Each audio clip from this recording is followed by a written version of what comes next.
Hello again. Here we are in Pitti Bimbo, the next interview. On my side I've got Guus, creative director, equally important, and Camiel, the CEO of Vingino. Vingino, over the last, I think, 2 or 3 seasons, has a very big presence here in Florence at Pitti Bimbo.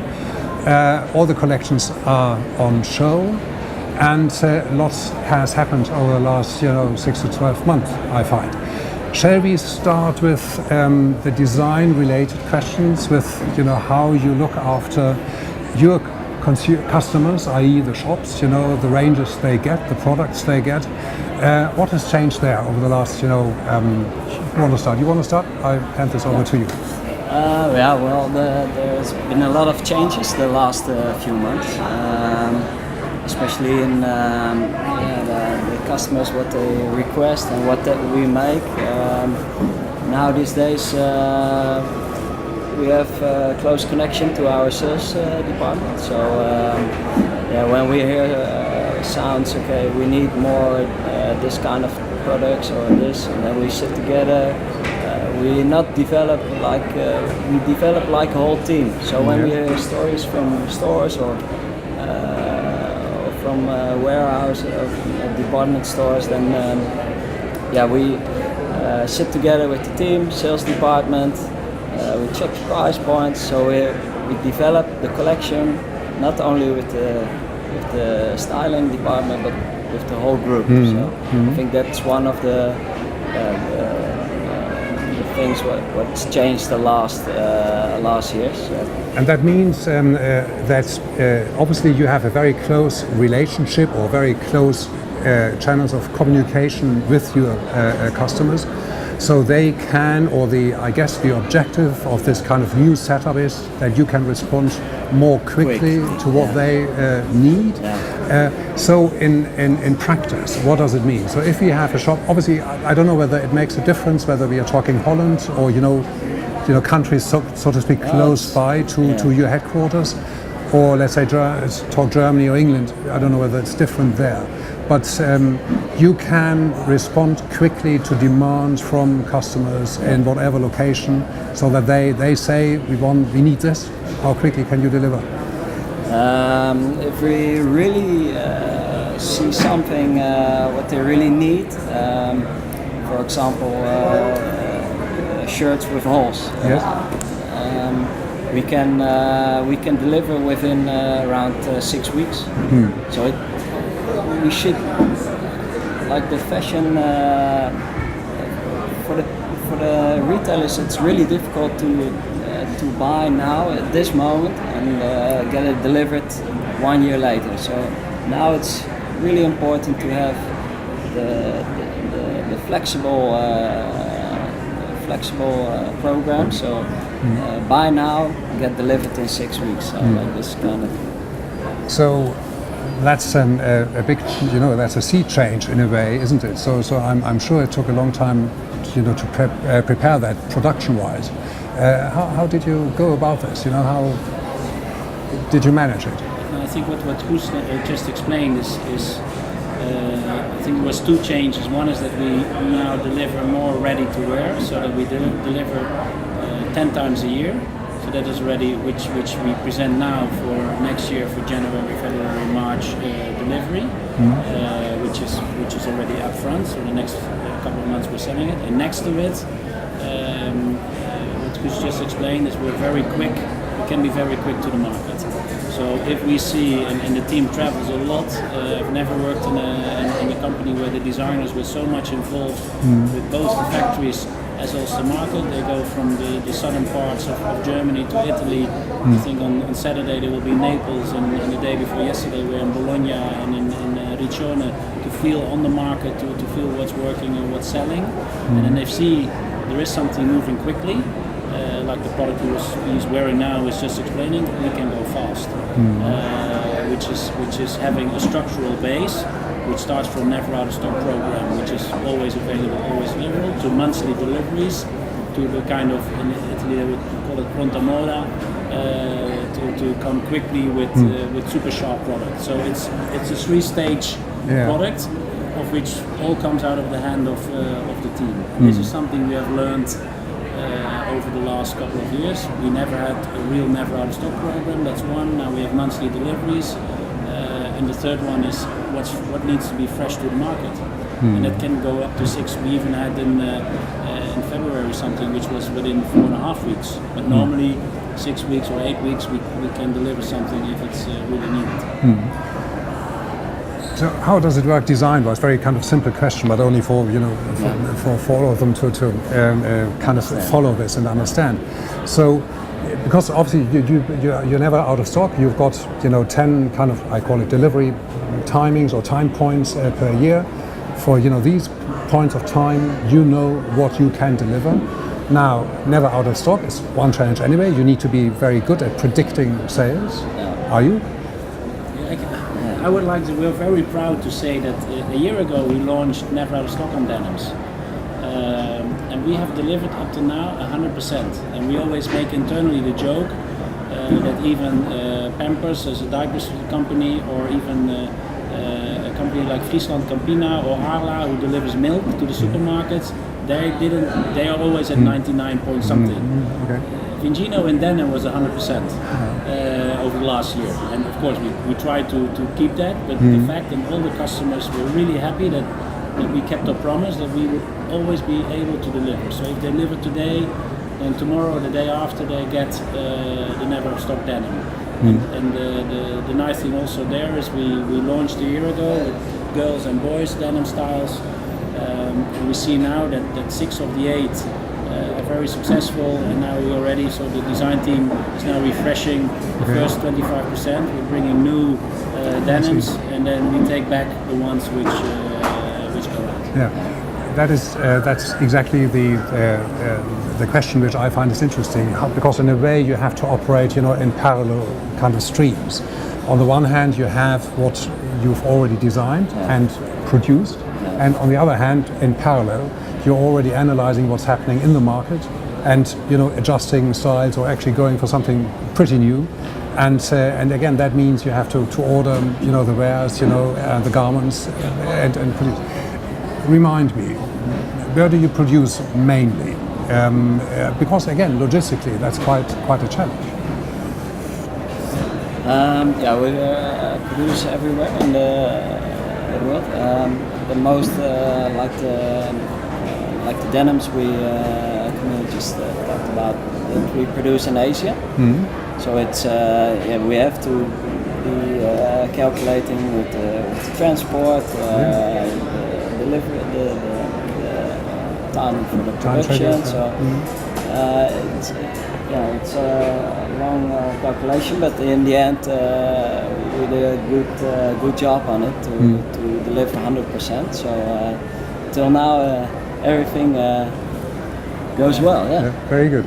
Yeah. To add to that, so if you do this, then the team makes the team where the creative team works with very closely is working with factories, which then also take fabric already ready in the factory on stock, so that if there is a need, we can move quick. And if we have to go, if it has to go on an airplane, it will go on an airplane. But we didn't need to do that because it was really planned properly. The biggest volume we do is coming from Turkey. So fresh new products from a collection base and tops base. There is where Guus is working with Turkey, and Turkey has a super quick delivery. Turkey, obviously, we've seen, lots has been going on in Turkey, but, production has been stable, or you could, continue your cooperation with your Turkish partners like before. So, despite all the various happenings, that was stable and reliable. Yeah, I can add something to that. We believe in our partners. We have the factories we work with for a long time. I think some of them, you work now for 12, 13 years for the company, and in this time, even by now 14 indeed. A lot of those factories are still the same, so we trust in them, they trust us, and they were really happy with all the things which were happening in Turkey, that we continue to come. We have quite some stories, and they confirm those. that some brands didn't dare to go to Turkey anymore. And we have been, I think, you need to trust in the fact that we work with them and have a partnership. So they were really happy. So we continue to travel. We even had 2 of the people in the team of Guus were in the plane when heading to Istanbul in Atatürk. There was the bomb incident. Yes. They were on the plane towards Turkey, and 2 weeks later already the next people of the team, because they said, we're partners with those, and of course it can happen. But they were so the plane had to turn around, and 2 of our people from Guus team were in the plane. But they had trust in the partners, so they said, okay, 2 weeks later we'll go again. And they were super happy that we, instead of other brands, continue to come. Okay. Very interesting. Moving on, obviously Vingino is always quite good at communicating directly with the consumer, with your end consumer. Have things changed? Is social media, Facebook equally or as important as it used to be, or is Snapchat coming up on the ladder, or Instagram? Are there new trends which you see, which you find are quite important for the industry in general? I think what we just launched, we just had Guus on the girls' side. We just launched. We had a big PR just 1 hour ago, where we launched our By Dani collection with Dani Bles, top stylist of the Netherlands. She co-created with his team a beautiful product line. And what you see just a moment ago, we had a lot of press and let's say old-fashioned journalists. We even had more bloggers, vloggers. There was even, I think, an 8-9-year-old girl which has 360,000 followers on Instagram, and she was also there. So that has changed. In that case, it's a completely new world. When I started, for example, at Vingino, when was that? It was 14 years back, so already a long time ago. We just did a photo shoot on a nice location with nice looking kids. But this time it's more about vlogging, YouTubing. It's completely different. It's more, everything is digital. Kids even we had TV commercials in the past. We stopped with that because they don't look to the television anymore. They only watch YouTube. So you have to be smart in that. So you're talking. This is we're now live on internet. It's the same. We're changing. So you're talking directly to your age group as well, to the children, but to the mothers or the parents as well. Is that does that make it at times a bit difficult? Because obviously the mothers of children that are between, let's say, 8 and 12, do consume different information channels. How do you do that? No, we still are in magazines, which are read by the mothers. So for the kids we do YouTube, and for the mothers we have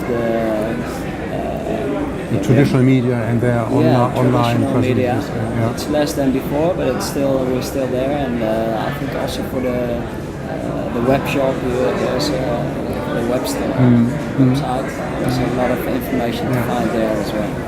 But you're trying out new formats as well. I noticed, or I read about this cooperation with this new Italian TV format.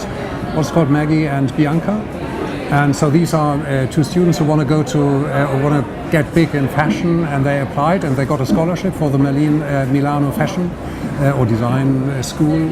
And so that's, again, it seems to be a good idea. How did you come across this idea, and how did you? What we look is partnership is getting more and more important, like we do now with Dani Bles in product and styling. Or the Italian team came with the needs to say, okay, we want something. There's two youngsters, teenagers coming up, and they're big in Italy already, Meg and Bianca, and now even they go across Europe. So if you go now on Netflix, you'll find them across Europe. And we, for example, last month we had an event in Coin in Rome, and we had tens and tens of girls and boys lining up who all wanted to do a meet and greet and wanted to see them because for the kids, the signatures, they wanted to, we co-designed some product which they wanted, so we see it's really successful. And the kids watch this, and they're getting inspired by those older teenagers. Yeah. Okay. Last question, because I guess, or I have the impression you're all very busy. The day has 24 hours. When you think about the next day or the next week, what is, from your perspective and your perspective, the most important thing you are focusing on? What is the number one priority, or number one and number two? It's always a bit difficult to. For me, is product. If the product is not good. And that means, because you have sales numbers, etc., etc. But on the background of these sales numbers, you look at the actual product and say, okay, we could actually, improve it here and there in order to boost sales, or I see certain deficiencies which I'm not happy about. With product, I mean right price points, right styling, right time of delivery. So it's not only if the style looking good. No, it's. More behind it. Yeah, it's the entire cosmos. Yeah. So that's for me. I have to say product as well. Yes, really. And you'll say something different. Camiel, what are you saying? I would say the same. I would say product. But there's two elements for this. One is to create desire. So from a marketing perspective, to create desire for the product. And the second is our customers. At the end, they are crucial, so that it's a win-win. So they get a product in time. It's priced. They make good margin on the product because at the end they also need to make good money to continue to have a partnership with us. And what we see, and that's also which is great, is of course sales and the people from marketing. They always want something difficult, or they have an opinion. At the end, that is why Guus and the team always have a veto when we have sessions and there is a whole new product line. They smell or they know, and they have the DNA of what's right and what's coming. And we have seen that in the last couple of years, where there was the badge program, we were first. The rock and roll team, we were first. Now also with the more creative on the ceremony product, where we go in a different direction. Vingino is the first pure children's brand doing that, and that is because it's the DNA of Guus and the team to find it. And then for me, assisting him and the team is to make sure that from a marketing and sales perspective, we support it in the right way. It's very exciting, I have to say, very impressive. Okay, thanks very much indeed.